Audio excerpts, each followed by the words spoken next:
Okay, thank you all for coming. I'll be talking about some of my latest works.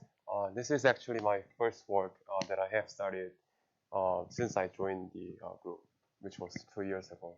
But then it got finally accepted to some journal recently. So I never talked about this at IBS, so I thought it's good to do it at this moment. Okay, this is actually quite an interesting some combinatorial optimization problem, but it kind of combines many different concepts, so it might be easy to kind of get lost. So I just want to make sure that I guide you through the talk. But so the question that I'll be focusing on is about how to characterize whether a function is submodular. That's the basic question. I'm going to define that. It's a kind of concrete, simple math question. But then I'll talk about why this is interesting. The motivation is actually coming from what we call chance constraint optimization. I'll define what it is in a minute. And mixing sets are some important concepts in the literature of chance constraint optimization. I will also explain what they are. And it turns out that these mixing sets are some sets that involve mixed integer variables. And so the notion of convexification is important there. I will also get to that. And the main result is basically the combination of all the first three. And I will talk about what they are. So you prove that some function is submodular, and that's related to convexifying this set, mixing sets. Then I will prove all these results.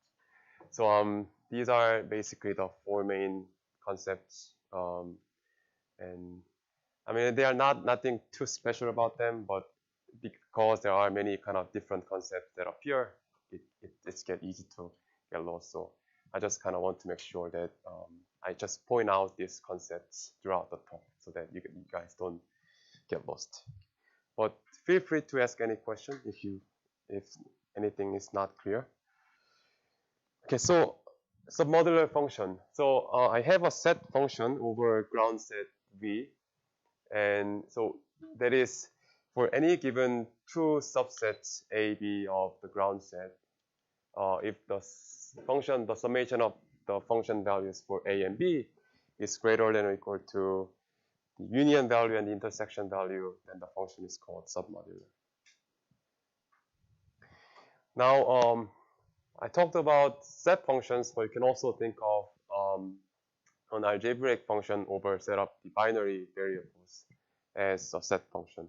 Basically, if you can take you can view the any 0, 1 vector as the incidence vector of a subset in the set N. So with this connection, you can define submodularity of an algebraic function, if this relation is satisfied.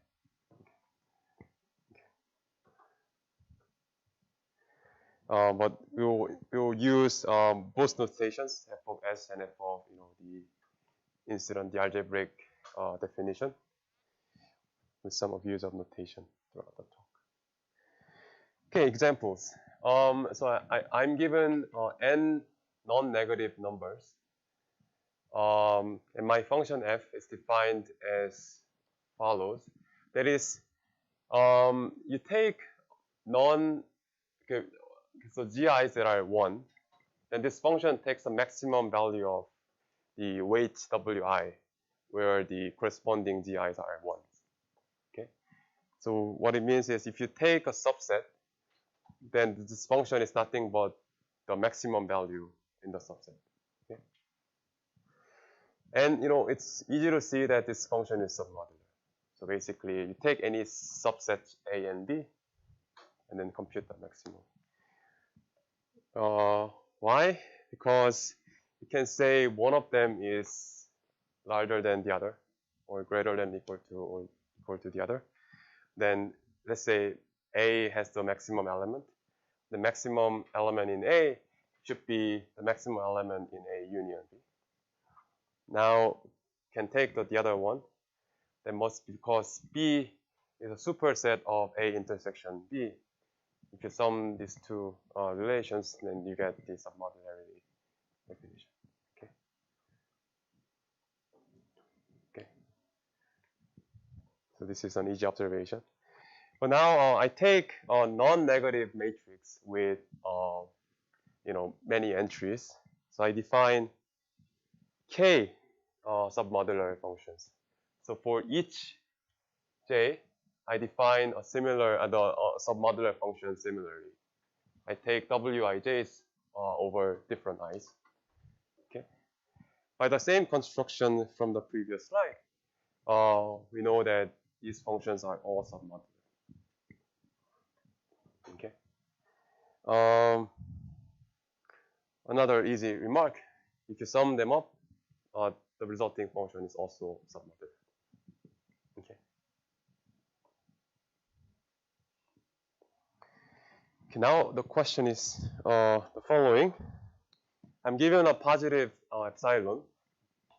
Now instead of just taking the summation, I give us some lower bound. So I take the maximum of this given number epsilon and the summation of this function.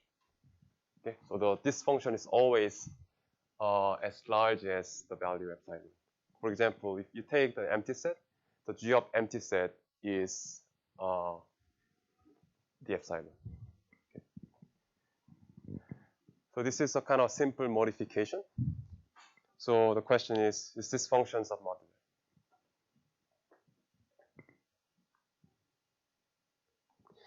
The answer is no. So let me give you one example. So I have this matrix W with five i's and 2 j's. That is, I want to construct two functions. Okay, so F1, the first column of W corresponds to F1. The other column corresponds to F2. Now let's look at the function values. So F1 of 2 is, if you look at the first column and second row, so the value is 6. And F1 of 3 with the same region is 13. But if you take 2, 3, then you look at the first column and the value is 6 and 13, and then take the maximum of them, which is just 13.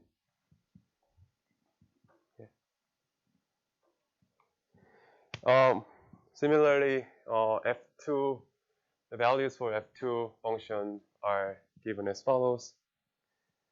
Now let's look at the value G. Okay. So G of 2 is, you first compare the value of the summation of F1 and F2, which is 6 plus 4, 10. Now compare that with the epsilon, which is 9. So the maximum value is 10. Okay. Similarly, G of 3 will be the summation of 13 and 2, which is 15. And G of 2, 3 will be 13 plus 4, that is 17. Okay. So I have these values. But this is, G of empty set is just the value of our epsilon, which is just 9. We can see that, the submodularity inequality is not satisfied. So this G is not submodular.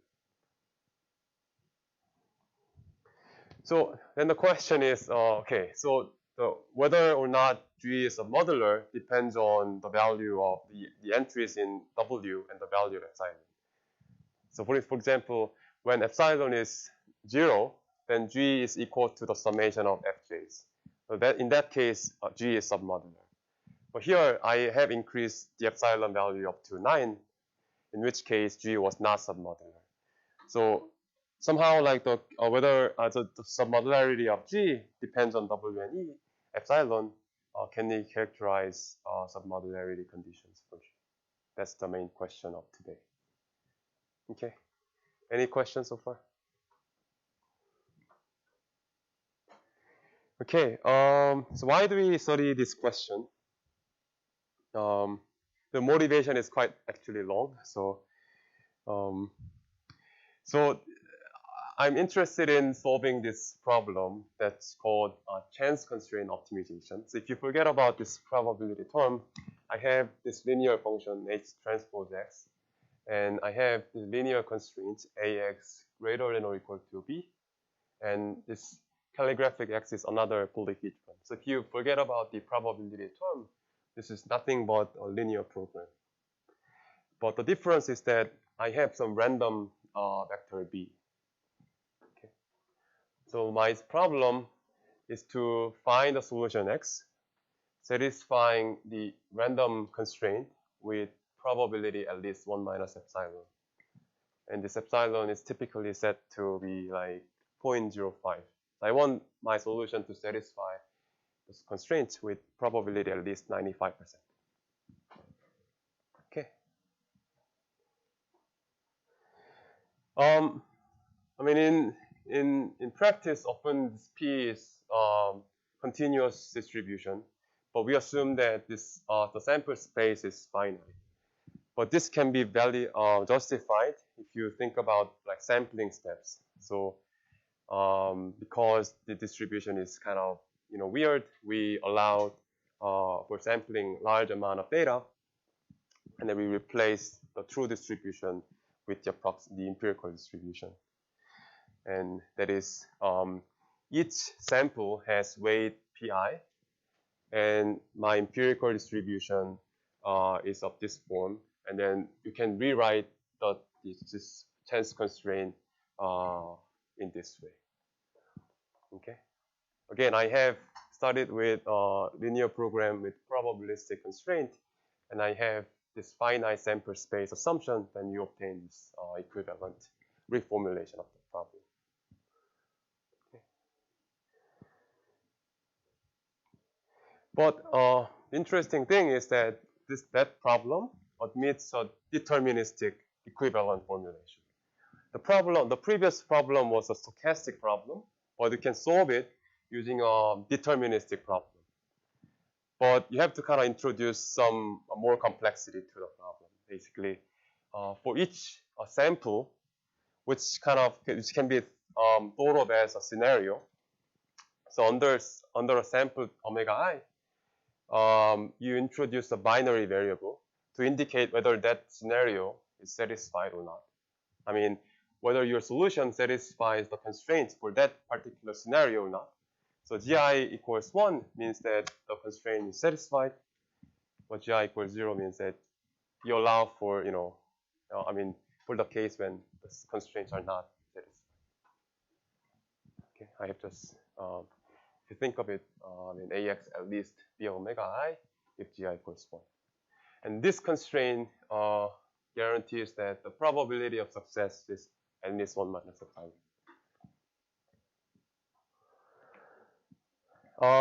I just replaced B of omega I by Wi, which is a non-negative vector.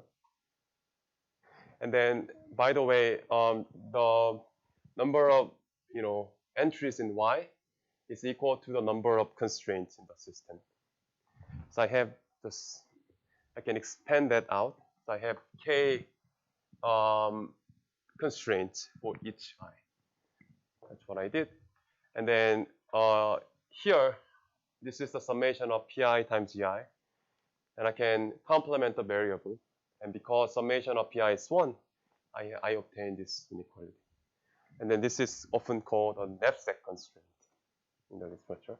And then the first set of constraints are called big M constraints, because typically these Wij's are huge. Okay, so the important part is that I need to have this n binary variables. That's what makes the problem, difficult to solve with this software. So because the LP relaxation is weak. So to strengthen this formulation, what we do is to extract these constraints and then understand the set of vectors y and z satisfying these constraints. Okay, so let's take just the first set of constraints only and look at vectors y and z, where y take continuous values and z take binary values. And then this set is called a mixing set in the literature.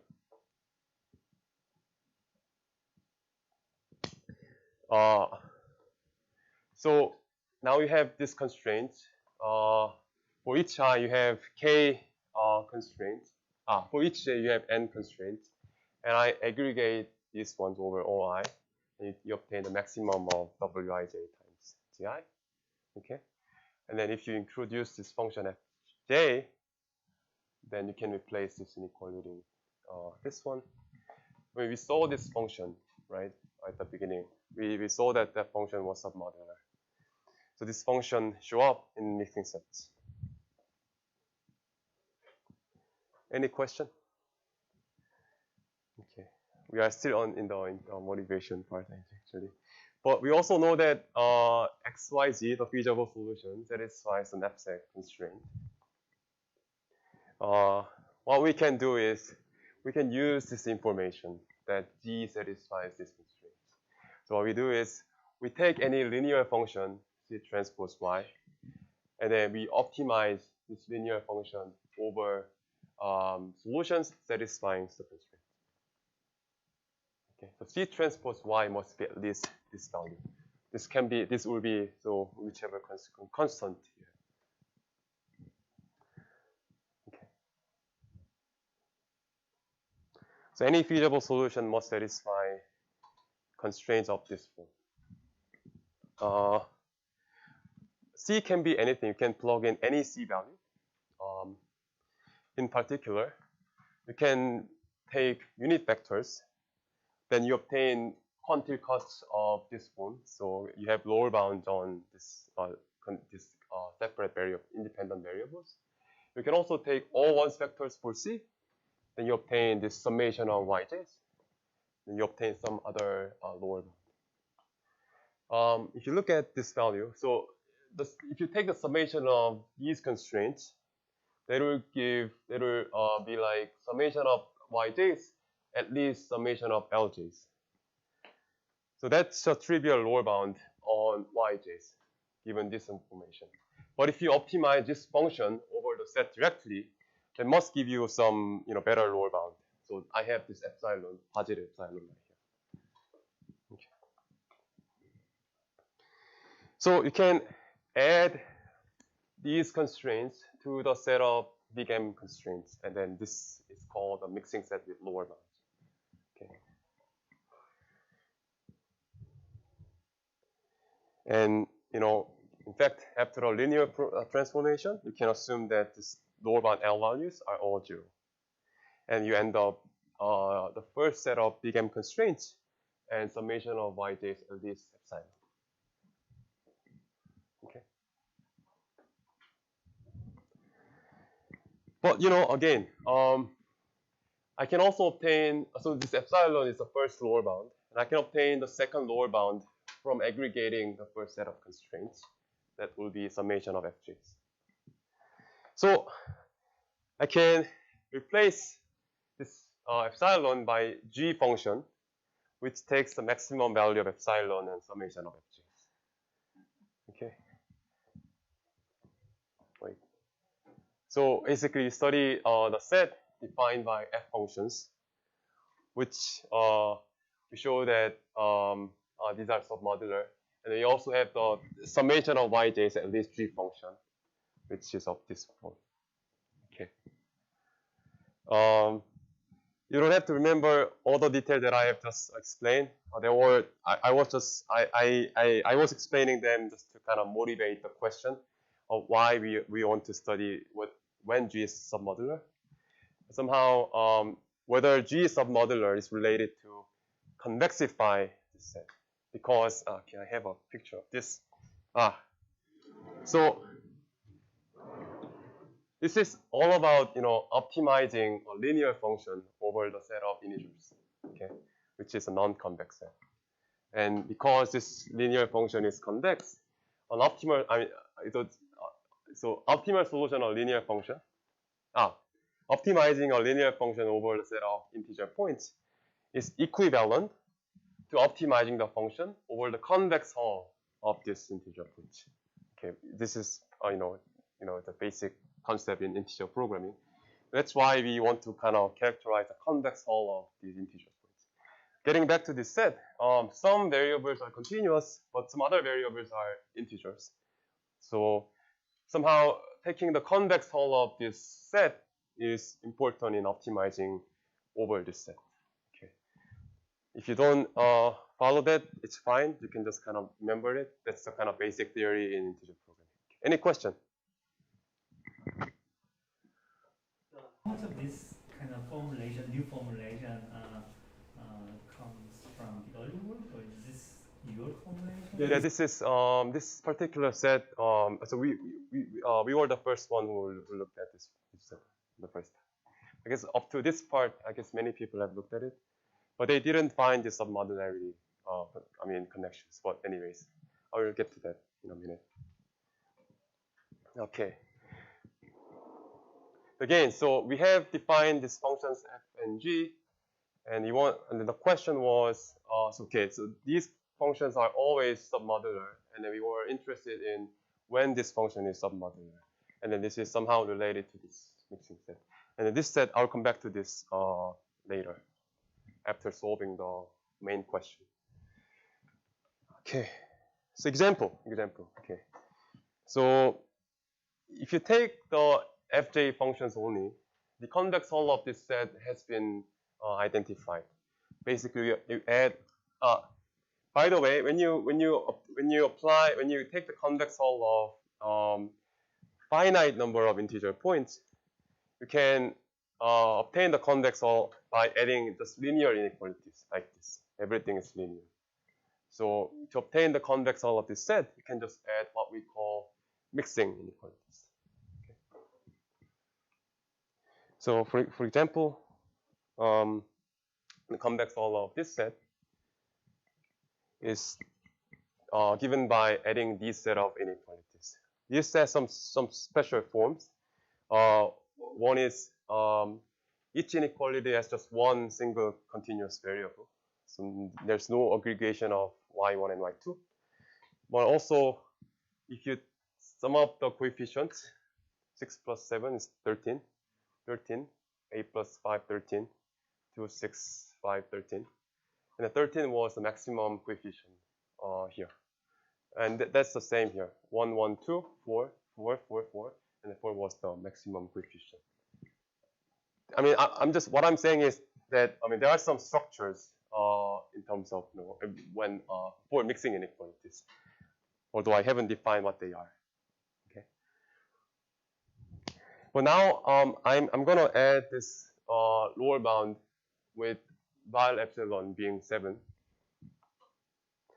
Then we need to convexify the set, we need to add the mixing inequalities. But we need to add some inequalities that aggregate both continuous variables, y1 and y2.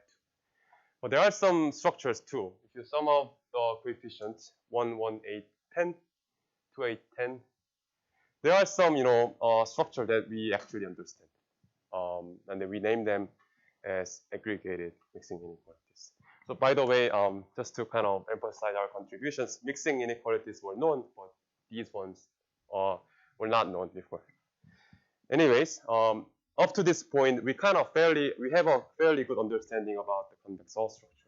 So that kind of motivates this question. So are the mixing inequalities and aggregated mixing inequalities enough to describe the convex hull? That was the question. And here, whether G is submodular is relevant to this question. Okay, I guess this is the end of motivation, I'm guessing. Okay, so polymatroid. Okay, polymatroid. So why submodularity is important? So so given a submodular function f, the extended polymatroid is defined as the set of vectors satisfying these constraints. The summation of components is less than or equal to f of s for all subsets. And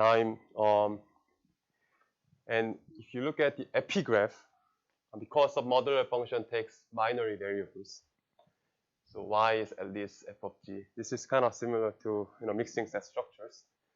Anyways, here's some nice theorem that the convex hull of this epigraph is given by y at least pi transpose z. You can assume that f of empty set is 0 for now. Then this extended polymatroid. So you take any vector from extended polymatroid, and then just kind of add this inequality.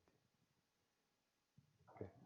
This is just okay. And then the epigraph was a non-convex set. But now we will replace this set as an interval between 0 and 1. Now this is continuous. Question? Didn't I belongs to S in the definition? Because I belongs to S? Because what this says basically. Oh, yeah, I belongs to S, not M. Sorry. Yeah. Good catch. Yes. Yes. And you call these inequalities as polymatroid inequalities for the function. And I mean, this is not really important in this talk, but separating these inequalities can be done in order of n log n.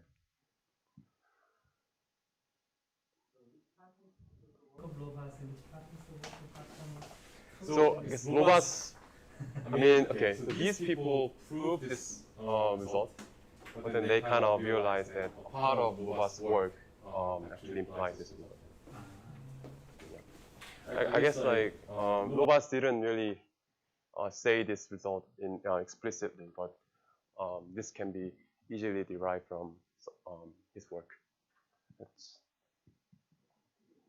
Any other question? Okay. Okay. I have just restated the result, and if you compare these two results, this one was on a single continuous variable, but this one works for multiple continuous variables, but some special class of submodular functions. Okay, and then they have found some mixing inequalities.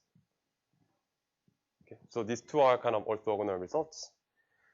But more recently, if you take any submodular functions f1 through fk, you just have the multiple submodular epigraphs, and their convex hull is obtained simply by adding all corresponding extended polymatroid inequalities.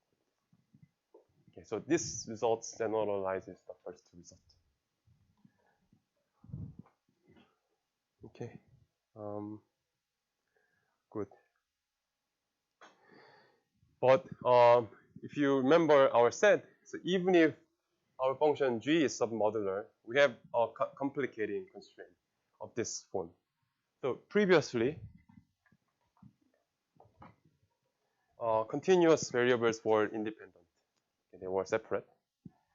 But in our case, we have a constraint that incorporates all continuous variables. In particular, so if you look at the left-hand side, they are not linearly independent.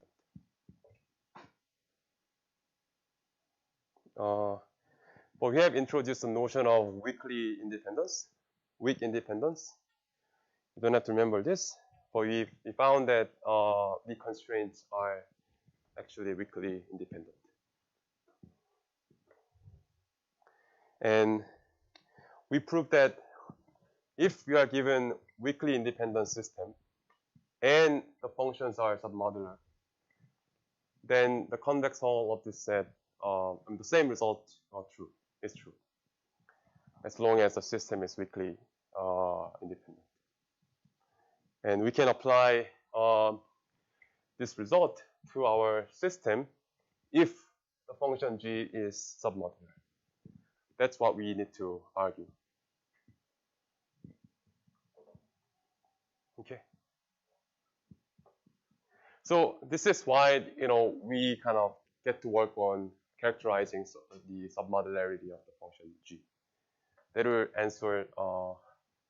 That will give us a characterization of the convex of this. Anyway, okay. So you want to understand when G is submodular.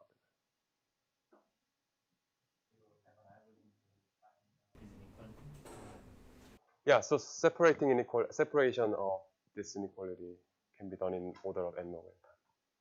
And now we have this m, so m times n log n. Yes. Okay. So let's show when G is submodular. So I collect a set of indices such that the summation, so for I sum of all corresponding weights that's less than or equal to epsilon. So this set collects a set of i's with small coefficients. Okay. So in this example, when epsilon is 9, W11 plus W12 is 11. So this is greater than 9. This doesn't belong to the set. But the last one, 1 plus 2 is 3, smaller than 9. It belongs to the set. Okay. We say that this set is negligible if it's empty, or it's not empty, but okay, so you take the whole set and then get the function value. This must be equal to epsilon. What does that mean? The summation of corresponding f values is less than epsilon. That's why the g value is set to epsilon. So it's kind of, I mean, this has already collected indices with small coefficients, but that kind of makes sure still. And also, for any I that doesn't belong to the set, the wij, the coefficient, must be as greater than or equal to maximum value in the set. So if I bar is negligible, then you can show that, okay, you give me any subset and its value is equal to the subset set minus I bar. So you can basically ignore or neglect any indices in the set if the set is negligible. And you can easily, not easily, you can show that, if G is submodular, then the set is negligible. That's what you can. Another condition, now you take some indices P and Q that do not belong to the set. Now you compute the G of P plus G of Q minus G of P union Q. Okay. Because P and Q do not belong to the set, its value, G of P, must be summation of the Fj values, which is WP. And then that's the same for Q and P union Q. Okay. And this is equal to the minimum value of this value. Okay. So if G is submodular, the first expression must be at least G of empty set, which is epsilon. So what it means is this minimum term should be at least as large as the epsilon. So we have you have kind of I have just explained two necessary conditions. So if G is submodular, then the set must be negligible, and this condition must be satisfied. In fact, those conditions are sufficient. We can prove that G is submodular if and only if the two conditions are satisfied. Yeah, I would say this is the main result of our paper. So we have observed that the constraints in the mixing set are weakly independent. We can basically apply the result. So if epsilon satisfies the conditions which guarantee that G, the corresponding function G, is submodular, then the convex hull of this set can be obtained by adding the extended polymatroid inequalities.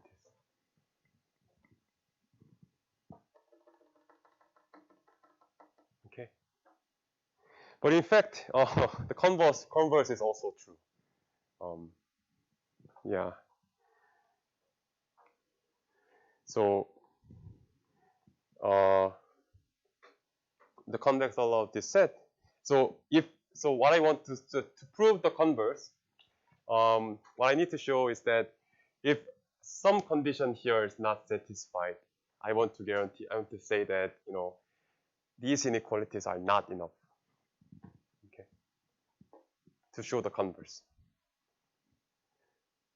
And this is an example of second condition being violated, and then you obtain some, you know, complicated inequalities like 7, 6 in front of the continuous variables.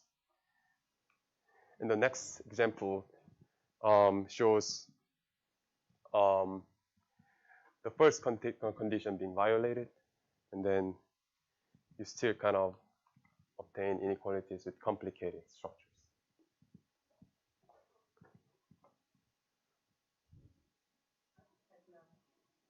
Confused. So when you say, can you go back to the statement of the theorem?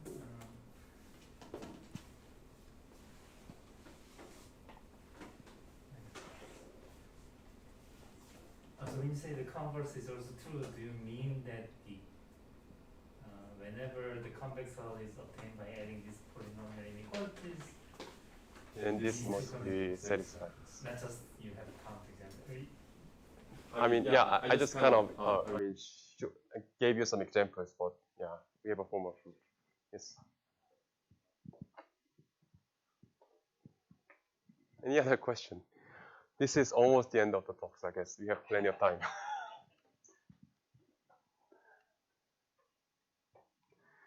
So these are examples. Okay, right. Okay, one thing is that, so these are mixing inequalities and aggregated mixing inequalities. But I have had this name polymatroid inequalities. So I mean, there are some connections, but I have not clarified the connection exactly. But in fact, we can show that the mixing inequalities, polymatroid inequalities for fj functions are mixing inequalities that are known in the literature. I guess this is the definition. I mean, I haven't explained the definition, but this is the definition used in the literature. And then we found this connection. Okay. And, you know, aggregated mixing inequalities, the polymatroid inequalities for the submodular function G are actually aggregated mixing inequalities. So I'm going back to the examples. I mean, I kind of explained some structures inside these inequalities, and I told you that these are aggregated mixing inequalities, and that we basically characterized the properties or the class of inequalities. And we show that these inequalities are polymatroid inequalities. Anyways.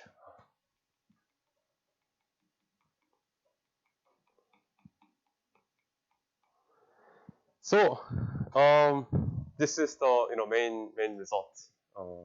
So the following statements are equivalent. So we started with this mixing set as a motivation to as a way to solve the chance constraint optimization. And then the convex hull was important in terms of solving a linear optimization over the mixed integer set. And then that is obtained by adding the mixing and the aggregated mixing inequalities. That's equivalent to whether when all these functions are submodular, and then we have also characterized this function when this function is submodular, and all those statements are equivalent. That's the end of my talk, and thank you.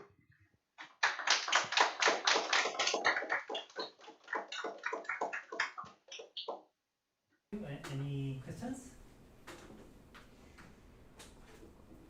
What happens if some of the files are not submodular but G becomes submodular? Okay, so in our problem, F are always submodular, but G is not submodular. But I guess if you,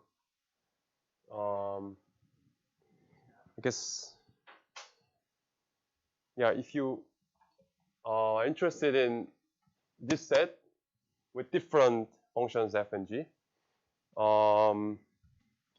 we have not tested examples, but I suspect that you need some complicated inequalities, I think. But I haven't looked at the question exactly. But I suspect that this must be, because even with a single function like y greater than or equal to f, where f is not submodular, that's complicated, and then now you have like multiple inequalities. So you should complicate the structure. I mean this 1 minus z should be z. Sorry. And,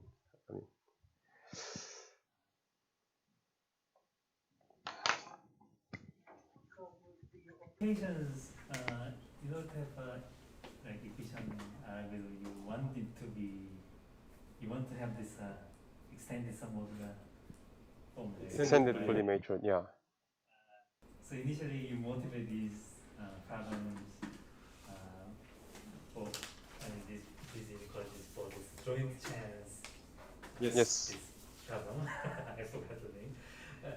So how often does it happen? Like, do you, like in a real application, do you happen to have submodular? I mean, this formulation, or? Yeah, that's a very good question. Okay, just to kind of repeat what Sangye's question. So the motivation was to solve this problem. Okay, and I built the theory on a special case when f and g have nice forms. Okay, and then that was dependent on the value of epsilon here, which is obtained as a lower bound on this function, on the summation of yj values. And then due to the condition that I in the main theorem, if epsilon is huge, then the function is not submodular.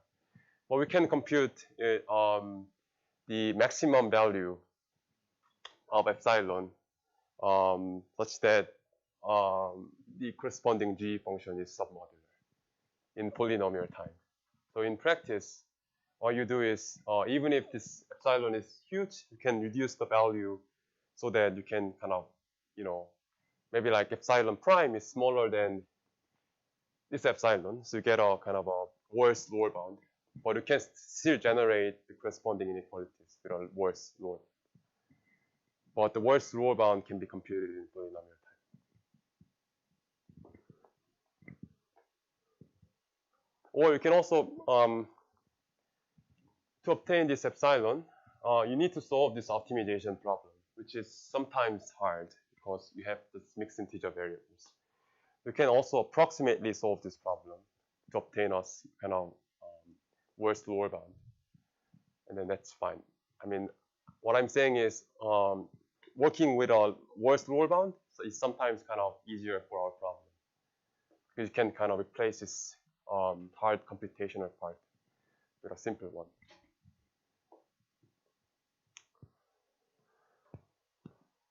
Any other question? Any other?